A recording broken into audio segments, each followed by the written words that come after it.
Greetings, sending you all some warm, positive vibrations. This is Body Culinary. Come for a quick check-in. So hopefully you have your water in a wine glass. I just wanted to come in and I wanted to check in with some things that are on my mind. And before we get started, these I found out in the yard today. So these come from a beautiful tree. I took I actually started from a little cutting, and it's a frangipani tree.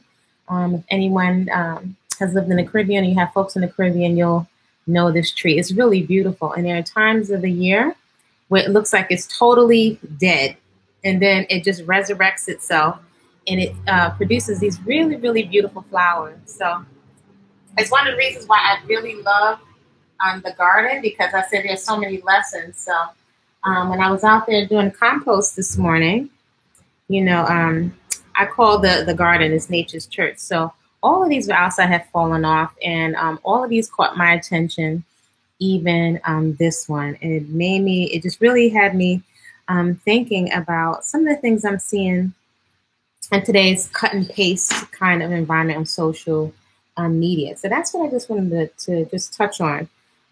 Just a cut and paste, right?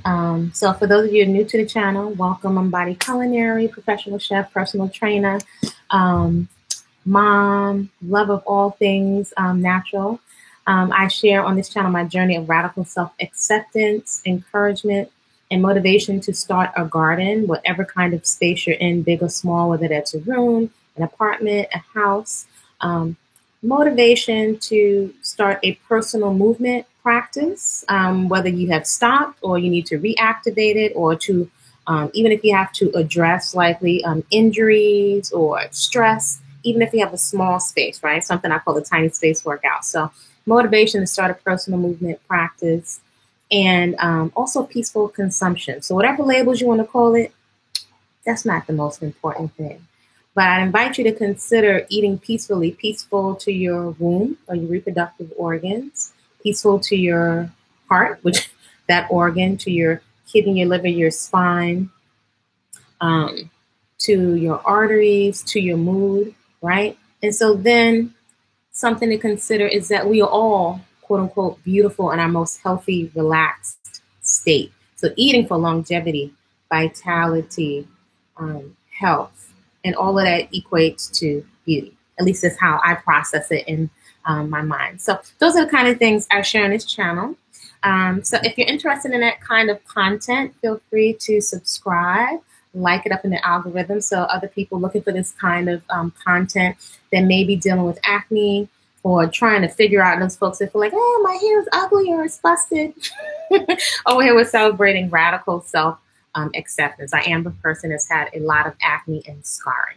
So that's what I share. So today, just something. Now, let me say straight away, as I've said many times, I don't have the only perspective. I don't know anything. And on this channel, I'm sharing one woman's perspective, and I'm always learning and growing. So you're always welcome to comment respectfully in the comment section, right? Because I'm intelligent enough to know that I can constantly learn. I can learn from a child. I can even learn from somebody that consumes differently than me, from another culture. I'm open to learning. Even I have a tendency sometimes to study and observe people that have a totally different perspective and lifestyle than myself, right? And it can keep you humble. That being said, I don't ask for permission or validation to share my perspective. So I'm very peaceful. I'm the most peaceful person you want to meet, but don't get it twisted. So as long as we're respectful, we can always have a communication and a dialogue. So I'm very mindful of my peace and healthy boundaries, whether that's in person or online. So that being said, you're always welcome to share on this channel. So today, something that I was contemplating is just cut and paste. And I know I, for one, as a woman and as a mother, I am at this point unapologetically protective of my esteem and my psyche, because I'm well aware that companies and folks trying to sell different products and things to me, they put a tremendous amount of investment into studying how we're triggered to spend. It's profitable. So how to get me to buy their products, for me to look better or to feel better, which if we observe human psychology, although somebody is selling me something to make me feel better, underneath there's a supposition that something is missing or that what I have is not good enough, right? And again, this is just one woman's observation and perspective. And how I see that played out is as young women, if you've ever been a person that you feel panicked, if you can't buy more stuff in the beauty supply store. Meanwhile, we have more products and hair baubles and things that we could ever use. We've got a million bottles of unopened products and gels. And if you have maybe hair like this, it's not really made with our health in mind, right? All the things that are going into our scalp towards our brain doesn't really resonate with our hair, the health of our hair. If we look at results, a lot of us are losing, even with braids, our hairline, and having to keep going to the point where we'll have to get tattoos. Now, some of these things are optional, but we're kind of picking and adjusting to the point where we're destroying our natural features. So I'm of the perspective, and I have been very intentional, that this is a beauty mark. This is something that is very, very unique. And I can't take away from other people's gifts. I can see and appreciate beautiful women of Japanese culture. When I've gone to Malaysia, oh my gosh, the people are stunningly beautiful. I can appreciate beauty. I am unapologetic about appreciating my own unique presence as I popped out onto this 3D plane. And I think it's, interesting. It's somehow we feel uncomfortable, Afro people of the diaspora, and other groups of people feel uncomfortable. And what I've observed is because of the history. It's like, the elephant in the room. However, I'm just very clear at this point in my life. So I don't have to put somebody down to place myself up in my own mind and to not only accept, but to celebrate what I have. And I realized that literally it's profitable. It is a beauty standard.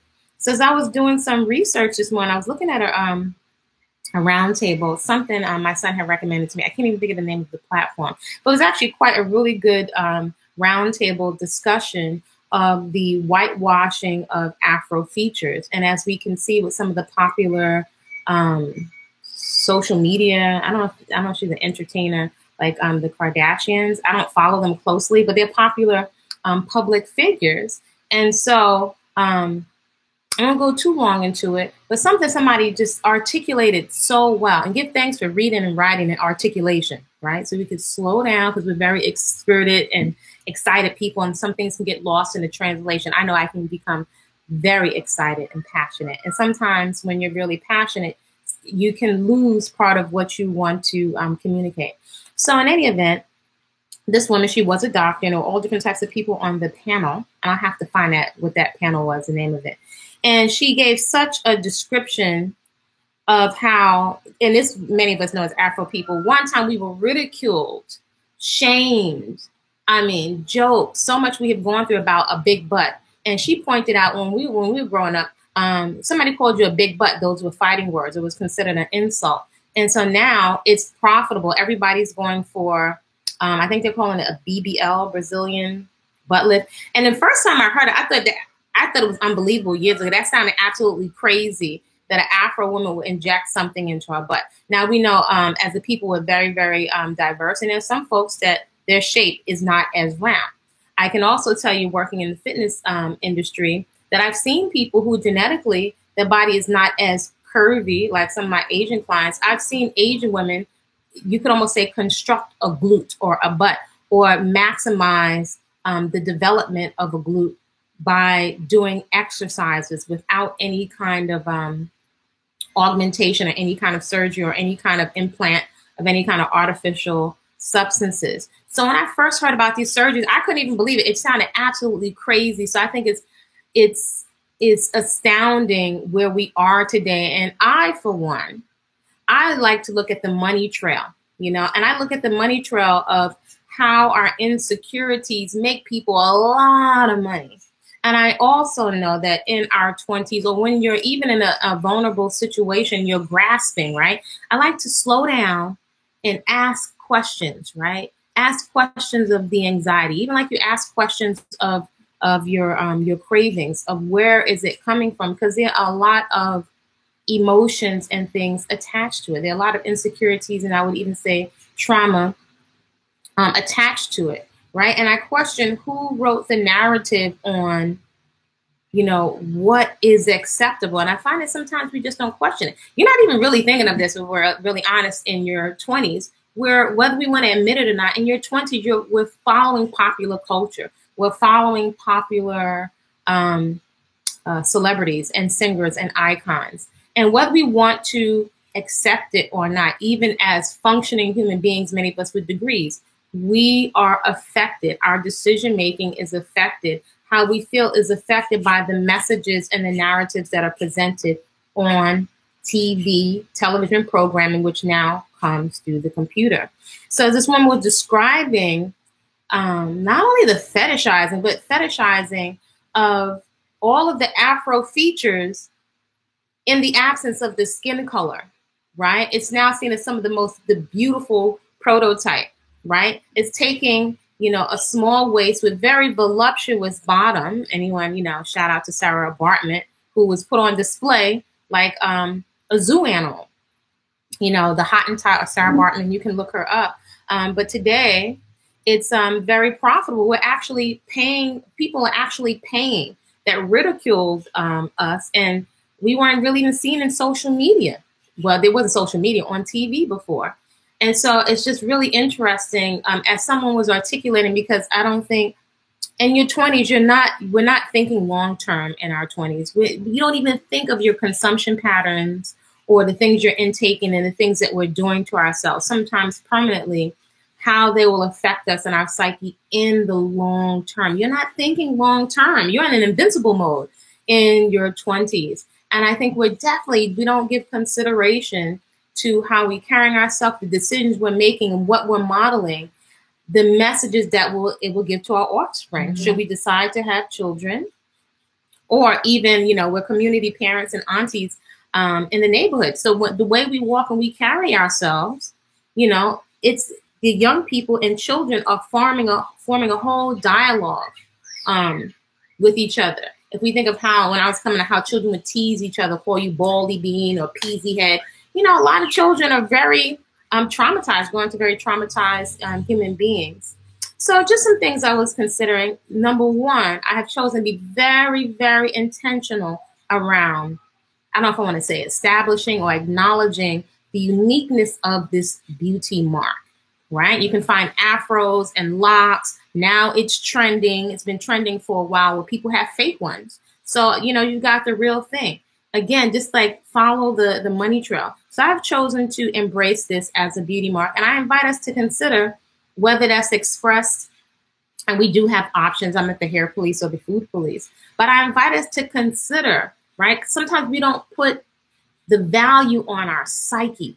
We're not putting and establishing and being very clear on how valuable your psyche. We talk about esteem, but your psyche and the messages that have been deposited into your subconscious and your psyche, they will affect your decision making. If you put your body temple in harm's way, children, like all kinds of things we open ourselves to ignorantly, not really understanding our psyche, right? So me watching and observing one cousin who was a Rasta, maybe her hair's about this length when I was little. I had never seen a Black woman with such sweet smelling, clean, shiny, full hair. She made such an impact on me at a young age, to the point where I didn't even know really what it was. I asked my father if I could get hair like that when I was young. He said, if you ever put those dirty Ras locks in your hair, you never get a penny from me.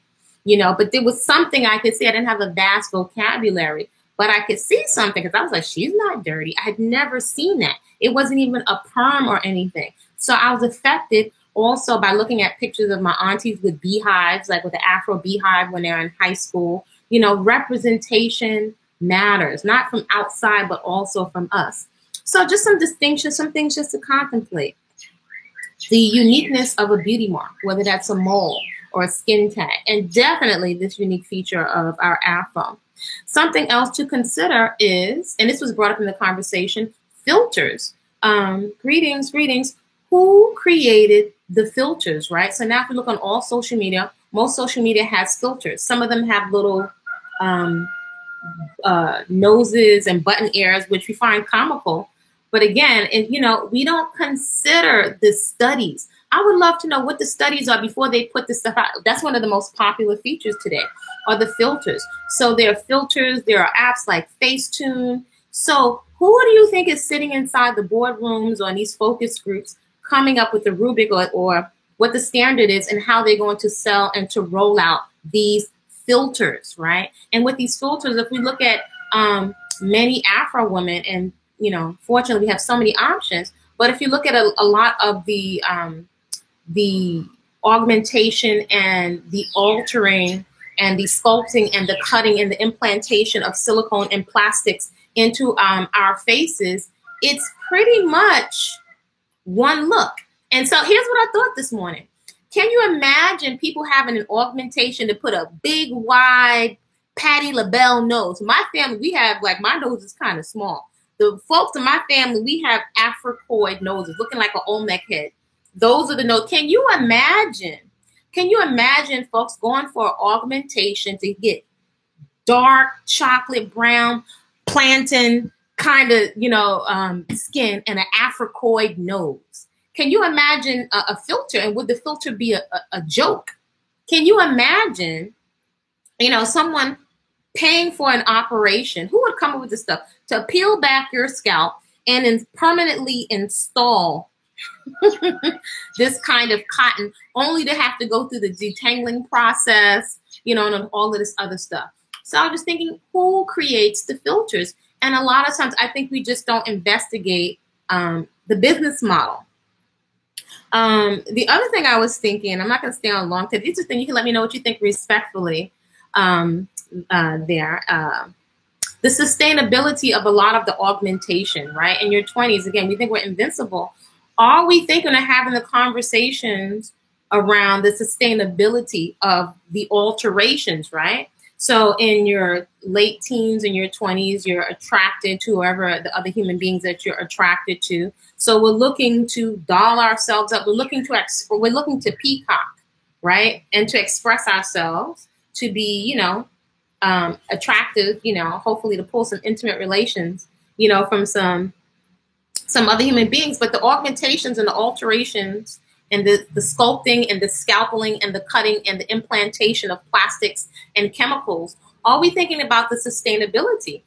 There are two videos on this channel called the Impromptu Emergency Beauty Conference, right? So now I can't think of the name of it, but there's a breast implant rejection sickness now. You can even Google these videos on YouTube. We can hear more young women saying it's not talked about, where women's and young women's bodies are rejecting the implants. And it's a specific type of sickness, and it's a very high percentile. So whenever we're altering ourselves, and I've had clients that have been malpractice lawyers, whenever we're altering ourselves intentionally on purpose when it's not a required medical procedure, I don't know that we're considering the long-term or researching the long-term effects. So that would say to me this: we're moving in a type of desperation for somebody somewhere to see us, to choose us.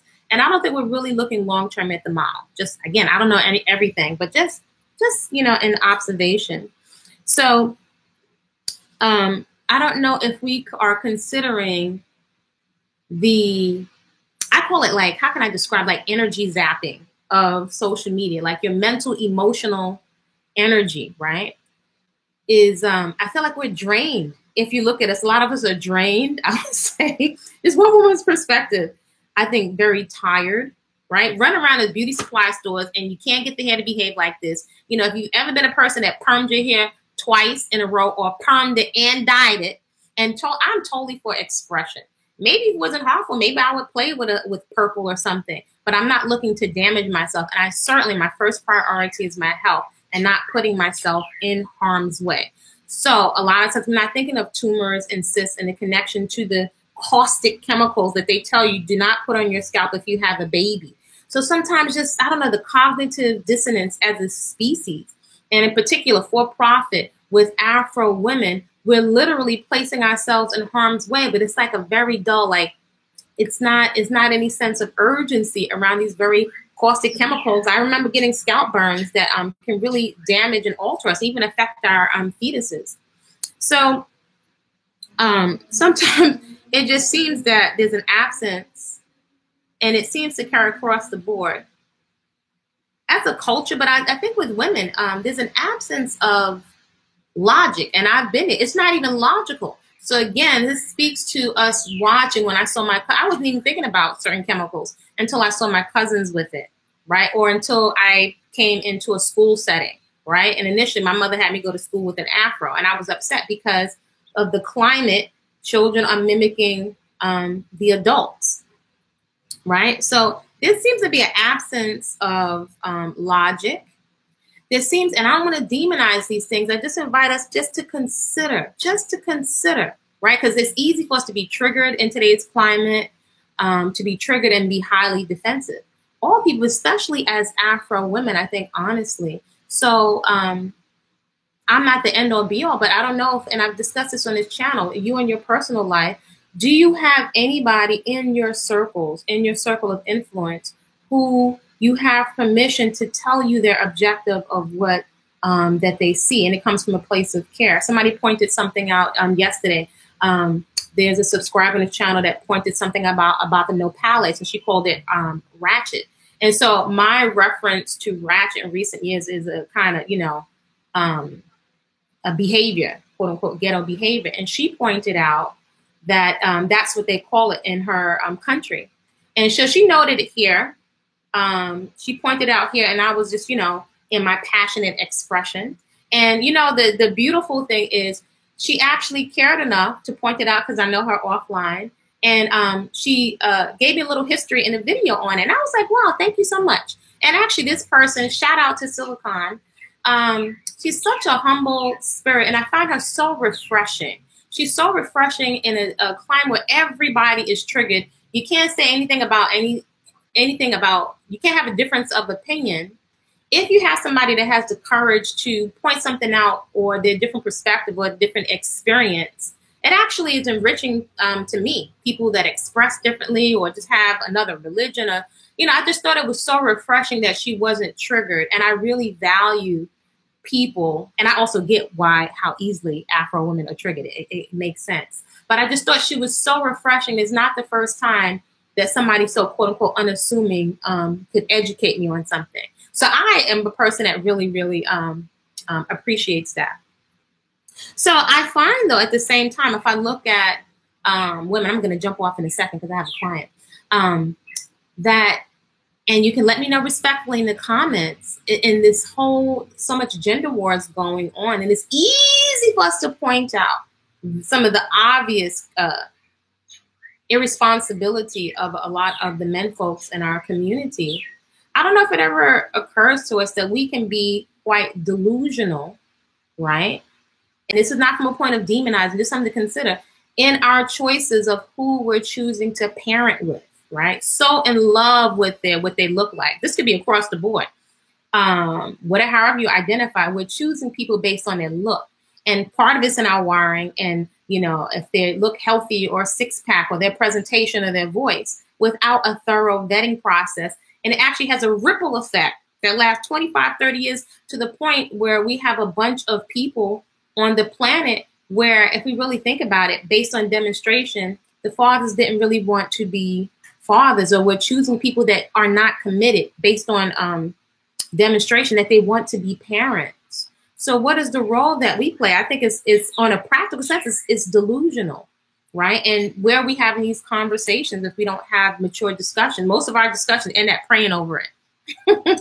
So something I was thinking of, a lot of times I think we're like tired, exhausted in the mental competition on social media, competing for what? A fantasy. And we can be delusional in fantasy and not have any logic in our decision making. Anyhow, shout out Love One Way. I'm sending you all some warm, positive vibrations.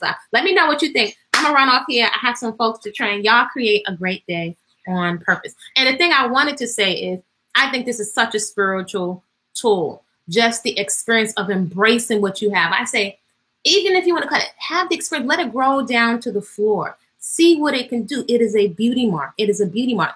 Other folks, you got pale skin, rock it. You got slinky eyes, which are beautiful. Rock it.